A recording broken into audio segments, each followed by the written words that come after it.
Good morning. Sometimes the best ideas come from a sheet of paper. Yeah. I do a lot of stuff in Paintbox because I'm too old to learn Photoshop. But almost everything I do starts out on this pad or one like it. I keep this one in the garage. I even have a special shelf for it. And pen or pencil. I prefer to write with a pencil, or a pen, I mean.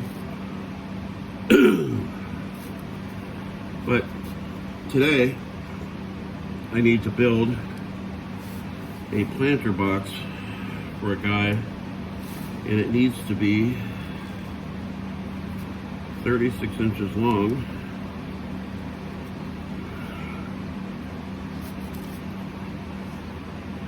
And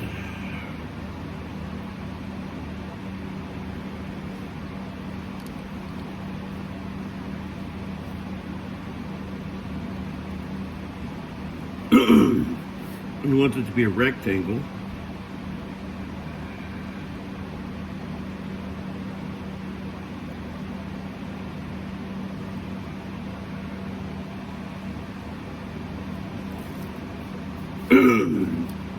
So we're looking at something that's a little bit like this.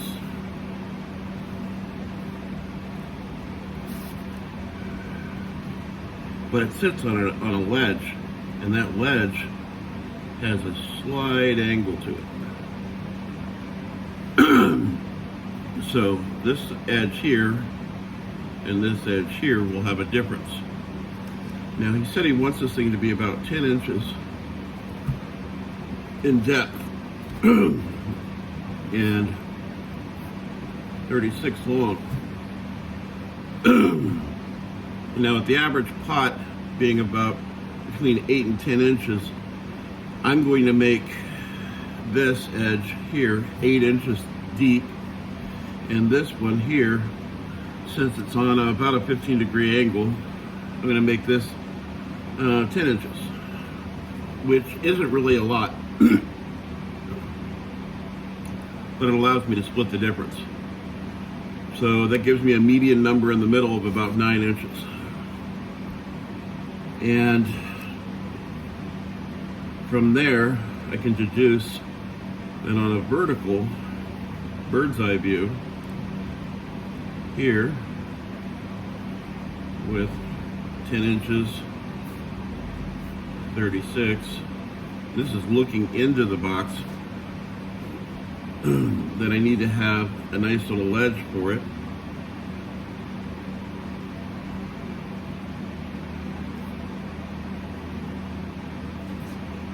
And then from there, anything that you do beyond this basic form is just kind of like gravy.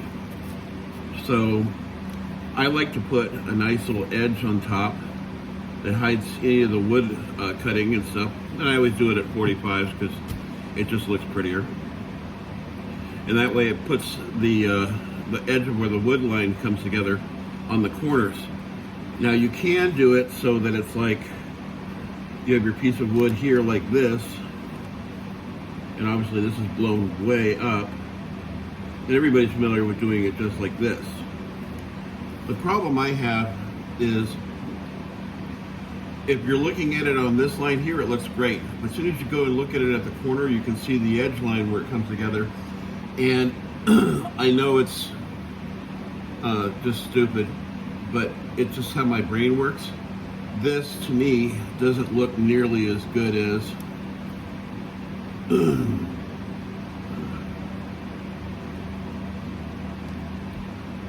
this. See? I just think this looks better.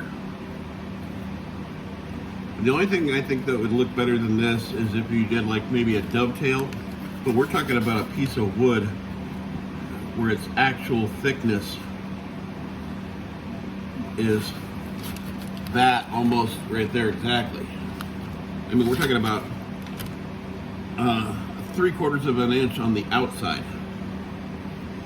So in something like that, I typically like to go with these 45 angle corners, and then what I do is apply a little bit of sanding to the corners and round it out so it ends up looking a little bit like that versus like that. The other thing is when you round out the corners like that, when the wood starts to fade and maybe split a little bit as time goes on, because this is a planter box, it's going to be subjected to moisture. So I don't have to worry about it being subjected to dirt directly, because I always put weed cloth inside. But this corner is going to end up is going to be one of the weak points as far as visual looks go.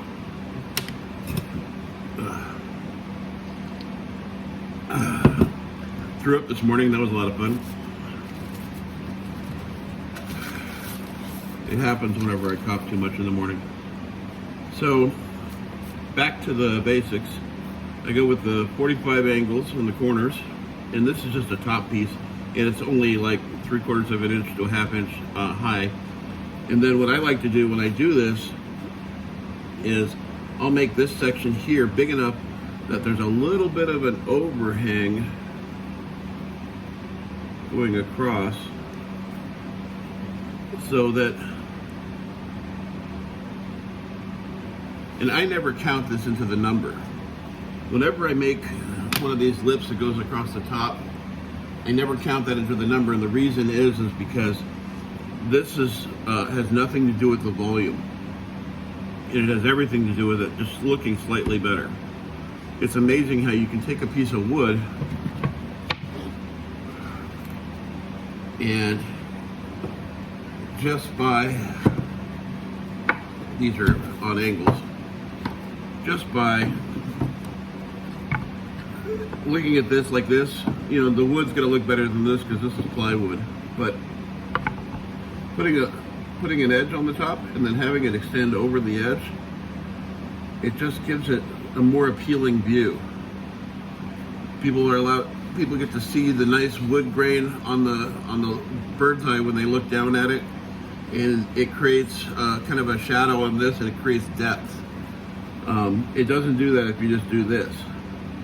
Now, if you want to do something like this and make it look pretty, you can throw like a rounded angle on this, like a round over. What I typically prefer is, and by the way, this would look just absolutely, it doesn't look good because once again it goes back to that corner thing. So I just think that if you throw just even a little bit of this, and I mean this is just a really small number here. See?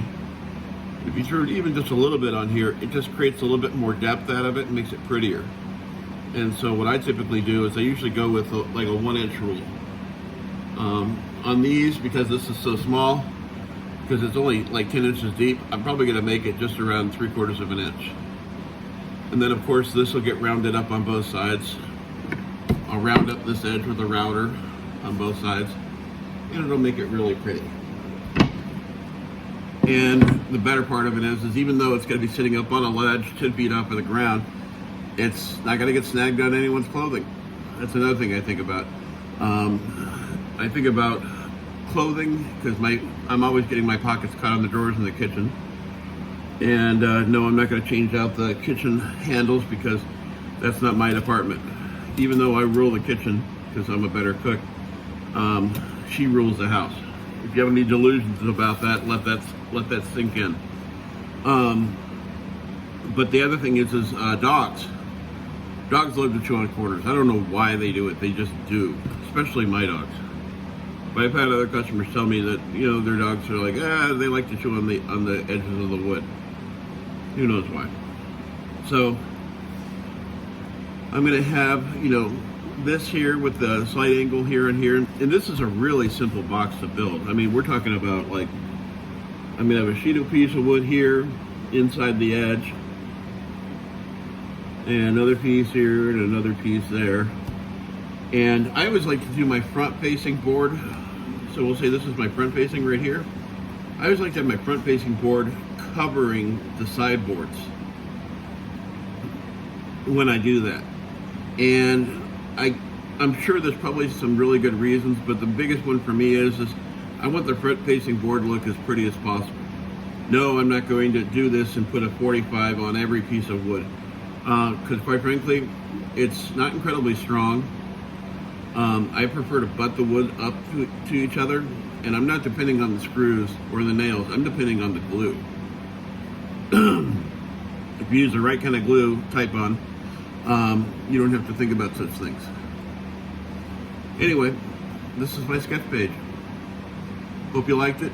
Have a good time. Subscribe. Have a great weekend.